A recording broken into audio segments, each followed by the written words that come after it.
আফুরা ভাইয়েরা, আপনারা দেখছেন আজকে বাজারের কি কি কিনছি আপনারা আজকে দেখামো। এনে সিমের বিচি লইছি, এক ফা লইছি, বাইরে ভাই কি দাম। এক ফা লইছি 25 টাকা দি। আর এনে সই লইছি আধা কেজি। এই সই দি মাছ দি কালিকুন্না মাছ একটা লইছি, এটা দিয়ে রান্না করুম। সইও 25 টাকা। আর এনে আবার টমেটো লইছি, লাল শাক লইছি এক মুড়া। এক মুড়া সারি যাবো গায়ে। এনে 3 দিনের বাজার করছি। প্রত্যেক দিন 3 দিনের করে বাজার করে। আর খয়না নাই, এটার লাই কম করে বাজার করে। টমেটো লইছি আধা কেজি।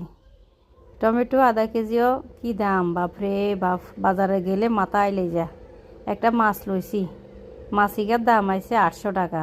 2 কেজি 400 গ্রাম কালিকুন্না মাছ। আর আজকের বাজার কিন্তু কিরকম হয়েছে কমেন্ট বক্সে জানাইতে ভুলিয়েন না কিন্তু। ভালো লাগলে শেয়ার করে দিয়েন।